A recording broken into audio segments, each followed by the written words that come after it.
की शुरुआत में हमें एक आदमी को दिखाया जाता है जिसका नाम चार्ली है। चार्ली को मॉर्बिड ओबेसिटी है जो कि एक क्रोनिक मेंटल और फिजिकल इलनेस है जिस वजह से इंसान बहुत मोटा हो जाता है। चार्ली चल नहीं सकता, इसीलिए वो हमेशा घर पर रहता है। वो कॉलेज के स्टूडेंट्स को ऑनलाइन इंग्लिश राइटिंग की क्लासेस देता है, पर क्लासेस के दौरान वो कभी अपने वेबकैम को ऑन नहीं करता क्योंकि उसकी जो फिजिकल अपीयरेंस है उससे चार्ली को दूसरे लोगों का सामना करने में शर्मिंदगी महसूस होती है। और अब जब चार्ली क्लास ले रहा होता है तभी उसके हार्ट में बहुत ज़्यादा दर्द होता है। ऐसा उसके साथ अक्सर होता है और ये उसकी बीमारी यानी कि ओबेसिटी की वजह से होता है। और अब चार्ली को लगता है कि उसकी जिंदगी का अंत आ चुका है। तभी वहां पर एक लड़का आता है। चार्ली उसे एक पेपर देता है और कहता है कि इसे पढ़ो। वो लड़का उसकी बात मानकर उस पेपर को पढ़ने लगता है जिससे चार्ली का माइंड डाइवर्ट हो जाता है और वो पूरी तरह से नॉर्मल हो जाता है। इसके बाद ये लड़का बताता है कि मेरा नाम थॉमस है और मैं चर्च से यानी कि मिशनरी से आया हूँ। मैं घर घर जाकर धर्म का प्रचार करता हूँ, लेकिन मैं जानना चाहता हूँ कि तुमने मुझे पेपर पढ़ने के लिए क्यों दिया, इसमें क्या लिखा है। चार्ली बताता है कि इसमें मेरा फेवरेट ऐसे है। भी यहाँ पर एक लेडी आती है जिसका नाम लिज है जो कि चार्ली की नर्स और उसकी बहुत अच्छी दोस्त भी है। वो चार्ली का चेकअप करती है। वो कहती है कि तुम्हारी हार्ट बीट बहुत ज्यादा बढ़ी हुई है, तुम्हें हॉस्पिटल जाना चाहिए ताकि तुम अपने हार्ट को चेक करवा सको। चार्ली साफ साफ मना कर देता है। वो कहता है कि मैं हॉस्पिटल नहीं जाना चाहता क्योंकि मैं मेडिकल के खर्चे नहीं उठा सकता। थॉमस ये सब कुछ सुन रहा होता है। लिज उससे पूछती है कि तुम कौन और कहां से आए हो। थॉमस बताता है कि मैं न्यू लाइफ चर्च की तरफ से आया हूं और अब हम चार्ली की मदद करना चाहते हैं, ईश्वर का संदेश उस तक पहुंचाना चाहते हैं। वो कहती है कि तुम किसी की मदद नहीं कर सकते। जिस चर्च से तुम आए हो उस चर्च को हम अच्छे से जानते हैं। उसी चर्च में चार्ली का दोस्त भी था जो चार्ली से बहुत प्यार करता था। चार्ली भी उसके बहुत क्लोज था। उस चर्च की वजह से चार्ली के दोस्त की जान चली गई जिस वजह से चार्ली बहुत डिप्रेशन में आ गया, जिसके बाद उसकी ऐसी हालत हो गई। ये सारी बातें सुनकर थॉमस यहाँ से चला जाता है। अब रात हो जाती है और चार्ली वॉकर लेकर अपने बेड की तरफ जाता है। वो बिना वॉकर के चल नहीं सकता, साथ ही उसका वजन इतना ज्यादा है कि उसे सांस लेने में तकलीफ हो रही होती है। किसी तरह से वो बेड पर लेट जाता है। अब अगली सुबह उठने के बाद सबसे पहले इंटरनेट पर वो अपनी बीमारी के बारे में पढ़ता है। उसे समझ में आ चुका है कि अब वो बहुत ज्यादा दिन का मेहमान नहीं है, पर इस बात से चार्ली को कोई फर्क नहीं पड़ता। इसके बाद हर रोज की तरह वो अपने डेली के रूटीन को फॉलो करता है, साथ ही बाहर बर्ड्स के लिए खाना भी रखता है। और अब वो अपनी सीट पर आकर बैठ गया है। तभी उसके घर में एक लड़की आती है जिसका नाम एली है। दरअसल ये चार्ली की बेटी है। चार्ली अपनी बेटी से बहुत प्यार करता है, पर उसकी बेटी उसे बिल्कुल पसंद नहीं करती क्योंकि आज से 8 साल पहले चार्ली उसे और उसकी मॉम को छोड़कर चला गया था क्योंकि वो एलन नाम के एक लड़के से बहुत प्यार करता था। यहाँ उसकी बेटी आज भी उससे बहुत बदतमीजी से बात करती है, लेकिन चार्ली उसकी बात का बुरा नहीं मानता। वो कहता है कि मैं चाहता हूँ कि हर रोज तुम यहाँ पर आओ, मैं तुम्हारे साथ वक्त बिताना चाहता हूँ। उसकी बेटी कहती है कि मेरे पास इतना टाइम नहीं है, मेरे एग्जाम्स आने वाले हैं, मुझे इंग्लिश के एग्जाम की तैयारी करनी है। चार्ली कहता है कि मैं इंग्लिश का लेक्चरर हूँ, मैं तुम्हारी मदद कर सकता हूँ, लेकिन उसकी बेटी यहाँ पर रोज नहीं आना चाहती। जिसके बाद चार्ली कहता है कि मैंने पिछले 10 सालों से पैसे बचाए हैं, मेरे अकाउंट में $1,20,000 है। अगर तुम अपनी मॉम को बिना बताए हर रोज यहाँ पर आओगी तो ये सारे पैसे मैं तुम्हें दे दूंगा। एली कहती है कि ठीक है, मैं तुम्हारी बात मान जाऊंगी, लेकिन सबसे पहले तुम्हें बिना वॉकर के सहारे के चलकर मुझ तक आना होगा। वो उसके वॉकर को हटा देती है। चार्ली जानता है कि वो बिना वॉकर के चल नहीं सकता, फिर भी अपनी बेटी के लिए वो अपनी सीट से खड़ा होता है, पर जल्दी वो वहां पर गिर जाता है। जिसके बाद उसकी बेटी वहां से चली जाती है। जिसके बाद चार्ली की नर्स जो उसकी दोस्त भी है जिसका नाम लिज है, वो चार्ली के पास आती है। वो देखती है कि वहां पर एक ऐसे का इंग्लिश का पेपर है जिसे पढ़ने के बाद वो समझ जाती है कि ये उसकी बेटी का है। लिज चार्ली से कहती है कि तुम्हें अपनी बेटी से नहीं मिलना चाहिए क्योंकि जब तुम्हारा डिवोर्स हुआ था तो उसमें एक कंडीशन थी कि तुम अपनी बेटी से हमेशा दूर रहोगे, तुम उससे नहीं मिलोगे, और अगर तुम उससे मिले तो तुम्हारे ऊपर एक बार फिर से केस हो सकता है। चार्ली कहता है कि मुझे इस बात की कोई परवाह नहीं है, मैं अपनी बेटी से मिलना चाहता हूँ, उसके साथ वक्त बिताना चाहता हूँ। उसकी ये बातें सुनकर लिज चुप हो जाती है। और अब लिज के जाने के बाद चार्ली अपने दोस्त एलन की फोटो देखता है जिससे वो प्यार करता था। और उसका मन करता है कि वो उस कमरे में जाए जहां पर वो एलन के साथ रहा करता था। वो उस कमरे के बाहर जाता है, पर इससे पहले कि वो लॉक खोल पाता चाबी नीचे गिर जाती है। चार्ली चाबी नीचे से नहीं उठा सकता। हालांकि वो बहुत कोशिश भी करता है, लेकिन इसका कोई फायदा नहीं होता। इसके बाद चार्ली को वापस जाना पड़ता है। अब कुछ देर के बाद उसकी बेटी एली आती है। दरअसल उसकी बेटी एली ने उसकी कंडीशन को मान लिया था। चार्ली उसकी पढ़ाई में यहाँ पर मदद करेगा, साथ ही अपने पिछले 10 साल की सेविंग्स यानी कि $1,20,000 भी देगा। चार्ली अब अपनी बेटी की ऐसे में मदद करता है जिसमें उसकी बहुत सारी गलतियां होती है। वो अपनी बेटी को समझाने की कोशिश भी करता है और एली उसकी बातों पर ज्यादा ध्यान नहीं देती। वो अपने मोबाइल में बिजी रहती है। जिसके बाद चार्ली पूछता है कि तुम्हारी मॉम कैसी है। ये बात सुनकर उसे गुस्सा आ जाता है। वो कहती है कि वो हमेशा नशे में रहती है और तुम्हारा इससे कोई मतलब नहीं है। आज से 8 साल पहले तुम हमें छोड़कर चले गए थे, वो भी एक ऐसे इंसान के लिए जिसका तुमसे कोई रिश्ता नहीं था। तुम्हें अब हमारे बारे में सोचने की कोई जरूरत नहीं है। अपनी बेटी की इतनी कड़वी बातें सुनने के बाद भी वो अपनी बेटी से कुछ नहीं कहता। वो उसे एक नोटबुक देता और कहता है क्या तुम मेरे लिए कैसे लिख सकती हो, और खुद बाथरूम में चला जाता है जहां पर वो बहुत रोता है क्योंकि आज उसे अपने उस दोस्त एलन की याद आ गई थी। साथ ही अपनी बेटी की इतनी कड़वी बातें सुनने के बाद वो अपने आप को रोने से नहीं रोक पाता। एली बाहर ये सब कुछ सुन लेती है और अब वो गुस्से से यहाँ से जा रही होती है। तभी मिशनरी का वही लड़का जिसका नाम थॉमस है वो दरवाजे पर आ जाता है। वो उसे पूछती कि तुम कौन हो। थॉमस बताता है कि मैं चर्च की मिशनरी में काम करता हूँ। मैं चार्ली की मदद करना चाहता हूँ। मैं उसे बाइबल की वर्स सुनाना चाहता हूँ, इसीलिए मैं यहाँ पर आया हूँ। उसकी बातें सुनकर एली को गुस्सा आता है और वो यहाँ से चली जाती है। दरअसल वो इस तरह के लोगों को बिल्कुल पसंद नहीं करती जो धर्म की, ईश्वर की बहुत बातें करते हैं। अब थॉमस चार्ली के पास बैठकर उसे बाइबल की वर्स सुनाना शुरू कर देता है। चार्ली उसे बताता है कि मुझे पूरी बाइबल मुंह जुबानी याद है और वो उसे बाइबल की वर्स सुनाता है, जो सुनने के बाद वो पूरी तरह से हैरान हो जाता है। थॉमस कहता है कि मैं तुम्हारी मदद करना चाहता हूँ। चार्ली कहता है कि अगर तुम सच में मेरी मदद करना चाहते हो तो मेरे साथ आओ, और वो उसे उस जगह ले जाता है जहाँ पर चाबी गिरी हुई होती है। वो थॉमस से कहता है क्या तुम मेरे लिए इस चाबी को उठा सकते हो। थॉमस चाबी उठाकर उसे दे देता है, जिसके बाद वो उस कमरे को खोलता है जो कि एलन का है, जहाँ पर वो एलन के साथ रहा करता था। तभी यहाँ पर लिज आ जाती है जो चार्ली के लिए व्हील चेयर लाई होती है, क्योंकि अब उसकी हालत बहुत ज्यादा खराब होने की वजह से वो एक ही जगह बैठा रहता है और व्हील चेयर से वो बाहर भी जा सकता है। व्हील चेयर को देखने के बाद चार्ली बहुत खुश होता है। लिज थॉमस से कहती है कि तुम मेरे साथ बाहर आओ। थॉमस उसके साथ बाहर जाता है। लिज कहती है कि आज के बाद यहाँ पर कभी मत आना। थॉमस कहता है कि मैं चार्ली की मदद करना चाहता हूँ। लिज कहती है कि चार्ली की आज जो भी हालत है उसके लिए तुम्हारा चर्च ही जिम्मेदार है। तुम्हारे चर्च की वजह से मैंने और चार्ली ने बहुत सहन किया है। मेरा भाई जिसका नाम एलन था, चार्ली और एलन एक दूसरे से बहुत प्यार करते थे, जो बात मेरे डैड को बिल्कुल पसंद नहीं थी। इसीलिए उन्होंने मेरे भाई को घर से निकाल कर चर्च भेज दिया गया, जहाँ पर मेरे भाई को बहुत प्रेशर में रखा गया, क्योंकि हमारे रिलीजन में दो लड़कों की इतनी गहरी दोस्ती, उनकी इतनी नजदीकी गलत समझी जाती है। और जब मेरे भाई को ये सब कुछ बर्दाश्त नहीं हुआ तो उसने अपनी जिंदगी का खात्मा कर दिया। इस बात को चार्ली बर्दाश्त नहीं कर पाया और धीरे धीरे उसकी हालत खराब होती चली गई, और आज जो भी उसकी कंडीशन है उसके पीछे चर्च ही जिम्मेदार है।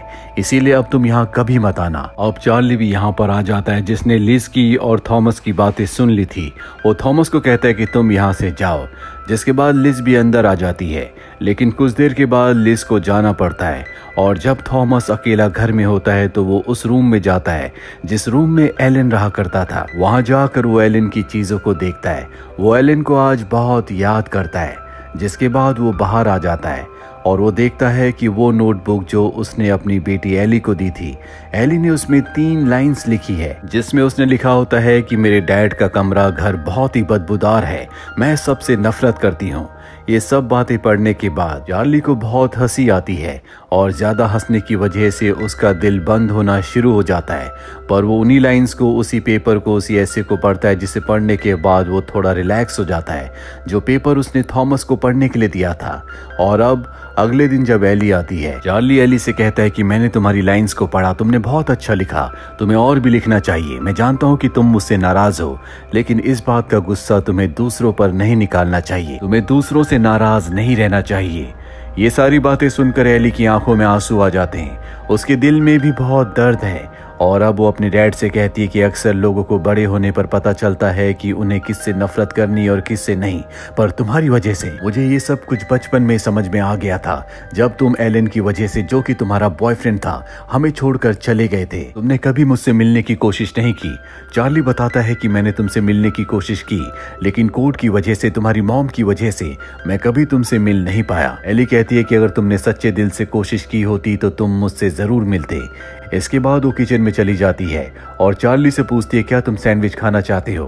ये सुनकर चार्ली बहुत खुश हो जाता है कि आज उसकी बेटी उसके लिए सैंडविच बनाएगी।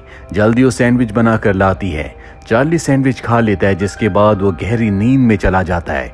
दरअसल उसकी बेटी एली ने सैंडविच में नींद की गोलियां मिला दी थी और अब वो उस कमरे में जाती है जो कि एलन का है, जहां पर हमेशा लॉक लगा रहता है। तभी दरवाजा नॉक होता है। जब वो दरवाजा खोलता है तो वहां पर थॉमस होता है, जो कि चार्ली की मदद करने के लिए यहाँ पर अक्सर आता है। वो थॉमस को अंदर ले आती है। थॉमस देखता है कि चार्ली गहरी नींद में है। एली उसे बता देती है कि मैंने उनके सैंडविच में नींद की दवा मिला दी थी। ये सुनकर उसे बहुत अजीब लगता है। वो यहाँ से जाने लगता है और एली उसे जाने नहीं देती। अपनी बातों में फंसाकर उसे स्मोक करवाती है और उसका वीडियो बना लेती है। और अब एली उससे कहती है कि मैं जानती हूँ कि तुम चर्च की तरफ से नहीं हो। मैं इस वीडियो से क्या कर सकती हूँ तुम अच्छे से समझ सकते हो। मैं तुम्हारे बारे में सब कुछ जानना चाहती हूँ। ये सुनकर थॉमस वहां से एलन के कमरे में चला जाता और अंदर से दरवाजा बंद कर देता है। एली भी दरवाजे के बाहर बैठ जाती है और वो पूछती है कि तुम कौन हो। थॉमस बताता है कि मैं इस शहर से नहीं हूँ, मैं दूसरे शहर में चर्च के लिए काम किया करता था, लेकिन वहां पर चर्च के काम करने का तरीका मुझे बिल्कुल पसंद नहीं था। मैं वहां पर यूथ ग्रुप का मेंबर था और एक दिन मैंने यूथ ग्रुप के सारे पैसे चुराए और वहां से भागकर यहाँ पर आ गया और अपने तरीके से लोगों की मदद करना शुरू कर दिया। दरअसल एली ने उसकी सारी बातों को रिकॉर्ड कर लिया होता है। वो थॉमस से कहती है कि तुम वापस चले जाओ। थॉमस कहता है कि मेरे माता पिता मुझे घर से निकाल देंगे क्योंकि मैंने चोरी की थी, और अब वो कमरे से बाहर आ जाता है। तभी दरवाजे पर लिज और एली की मॉम आ जाते हैं। दरअसल लिज एली की मॉम को यहाँ पर चार्ली से मिलने के लिए लाई होती है। यहाँ लिज देखती है कि चार्ली बेहोश है। उसे पता चल जाता है कि एली ने उसके सैंडविच में नींद की दवा मिलाई थी, जिससे उसे बहुत गुस्सा आता है। इस किसी तरह से चार्ली को होश में लाती है।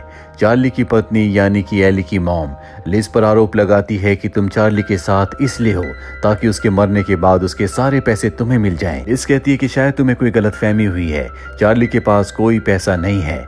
वो कहती है कि नहीं, चार्ली के पास लाखों डॉलर्स है। ये सुनकर वो हैरान हो जाती है और चार्ली पर गुस्सा करती है कि अगर तुम्हारे पास पैसे हैं तो तुम अपना मेडिकल ट्रीटमेंट क्यों नहीं करवाते, मैं एक एक पैसा जोड़कर तुम्हारे लिए चीजें लाती हूँ। ये कहकर लिज गुस्से से वहां से चली जाती है। एली एक बार फिर से अपने पिता चार्ली से बदतमीजी कर रही होती है, जिस पर उसकी मॉम उसे डांट कर यहाँ से जाने के लिए कहती है। एली इस जगह से चली जाती है, जिसके बाद चार्ली की वाइफ उसे कहती है कि जानबूझकर मैंने तुम्हें कभी एली से मिलने नहीं दिया क्योंकि उसका बिहेवियर बहुत ही रूड है। अगर वो तुमसे पहले मिलती तो अब तक तुम जिंदा नहीं रहते। वो कहता है कि ऐसा नहीं हो सकता, वो बहुत ही अच्छी लड़की है, बस मुझसे नाराज है। जिसके बाद उसकी वाइफ उसे इंटरनेट पर कुछ फोटोज दिखाती है जो कि चार्ली की होती है और वहां पर बहुत ही ह्यूमरस, बहुत ही भद्दे कमेंट्स होते हैं जो कि उसी की बेटी ने किए होते हैं। चार्ली ये देखकर बहुत सैड हो जाता है और अब ये दोनों के दोनों अपने पुराने दिनों को याद करते हैं। चार्ली कहता है कि मैं अपनी बेटी के लिए कुछ करना चाहता हूँ, इसीलिए मेरे पास जितने पैसे हैं मैं सब उसे दे दूंगा। उसकी वाइफ कहती है कि ऐसा मत करना, अगर तुमने ऐसा किया तो वो और भी ज्यादा बिगड़ जाएगी। ये कहकर वो यहाँ से चली जाती है। और रोज की तरह आज भी यहाँ पर पिज्जा डिलीवरी वाला आता है।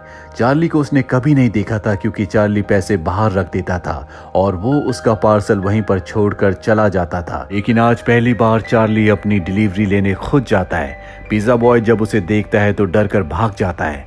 चार्ली बहुत ज्यादा फ्रस्ट्रेटेड है, इसीलिए वो सारा का सारा पिज्जा खाना शुरू कर देता है क्योंकि उसे लगता है कि उसकी वजह से उसका पूरा परिवार बिखर गया, साथ ही एलन भी उसे छोड़कर चला गया, इसीलिए वो अपने आप को सजा दे रहा होता है। वो बहुत सारा खाना खा लेता है, जिसके बाद उसकी तबीयत खराब होना शुरू हो जाती है।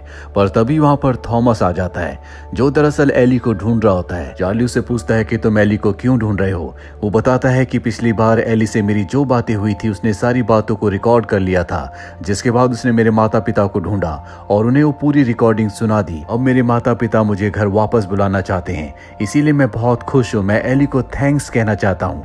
अपनी बेटी के इस काम से चार्ली को बहुत खुशी होती है। इसके बाद थॉमस बाइबल निकालता है जो कि चार्ली के दोस्त एलन की होती है। थॉमस कहता है कि एलन ने जो कुछ किया था वो गलत था, इसी वजह से उसकी मृत्यु हुई और तुम्हें भी उसी चीज की सजा मिल रही है। ये सुनने के बाद चार्ली को बहुत दुख होता है। वो थॉमस से कहता है क्या किसी इंसान से प्यार करना गलत है? क्या गे होना सबसे बड़ा गुनाह है? इस बात का उसके पास कोई जवाब नहीं होता। जिसके बाद चार्ली थॉमस से कहता है कि तुम अपने माता पिता के पास वापस लौट जाओ। थॉमस यहाँ से चला जाता है।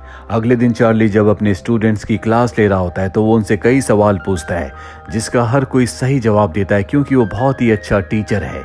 और आज पहली बार चार्ली अपने सभी स्टूडेंट्स को अपना चेहरा, अपनी बॉडी दिखाता है। उसे देखकर सब हैरान हो जाते हैं। चार्ली कहता है कि हमेशा सच का हमें सामना करना चाहिए, हमें जिंदगी में कभी हार नहीं माननी चाहिए। क्लास खत्म होने के बाद वो अपने लैपटॉप को तोड़ देता है और अब लिज यहाँ पर आती है। लिज चार्ली से कहती है कि मुझे पता है कि तुम अपना इलाज करवा सकते हो, तुम्हारे पास पैसे हैं। लेकिन चार्ली मना कर देता है। वो कहता है कि एलन के साथ ऐसा क्यों हुआ। दरअसल एलन की मौत के लिए कहीं ना कहीं वो खुद को भी जिम्मेदार समझता है। लिज उसे समझाती है कि अगर तुम उसकी जिंदगी में ना आए होते तब भी शायद एलन के साथ यही होता। वो बहुत ज्यादा डिप्रेस था, बल्कि तुम्हारे उसकी जिंदगी में आने के बाद उसने जिंदगी में कुछ अच्छे दिन जिए। अब यहाँ पर एली आ जाती है जो बहुत गुस्से में होती है। लिज उसे बताती है कि शायद अब तुम्हारे पिता चार्ली का आखिरी वक्त आ चुका है, तुम्हें उनसे अच्छे से बात करनी चाहिए। वो कहती है कि मैं अपने डैड से अकेले में बात करना चाहती हूँ। लिज इन दोनों को अकेला छोड़कर यहाँ से चली जाती है। एली कहती है कि जो ऐसे तुमने मेरे लिए लिखा था उसकी वजह से मैं फेल हो चुकी हूँ। चार्ली पूछता है क्या तुमने उस ऐसे को, उस पेपर को पढ़ा? वो कहती है कि नहीं। वो कहता है क्या तुम उसे एक बार पढ़ना चाहोगी? और अब वो उसे पढ़ती है। चार्ली बताता है कि वही ऐसे, वही कहानी है जो तुमने 8th स्टैंडर्ड में लिखा था और आज तक इससे ऑनेस्ट कहानी मैंने कभी नहीं पढ़ी। जब भी चार्ली को दिल का दौरा पड़ता था, उसका दिल बंद होने लगता था, तो वो इसी पेपर को दूसरों से पढ़वाता था या खुद पढ़ता था, जिसके बाद उसकी हालत पहले से ठीक हो जाती थी। और अब वो अपनी बेटी एली से कहता है क्या तुम मेरे लिए एक बार इस कहानी को लाउड पढ़ सकती हो? दरअसल ये कहानी एक व्हेल मछली को बचाने के बारे में होती है और अब वो जानती है कि उसके पिता का शायद आखिरी वक्त आ चुका है, इसीलिए वो रोने लगती है। यहाँ पर चार्ली एली को बताता है कि जब भी उसे कोई परेशानी होती थी तो हमेशा वो इसी कहानी को, इसी लेटर को पढ़ा करता था, जिससे वो बहुत हद तक रिकवर हो जाता था। और अब वो एली को बहुत सारी बातें बताता है जो उसके दिल में होती है। साथ ही वो एली से कहता है क्या तुम मुझे कभी माफ कर पाओगी? ये कहते कहते चार्ली के दिल में दर्द होना शुरू हो जाता है।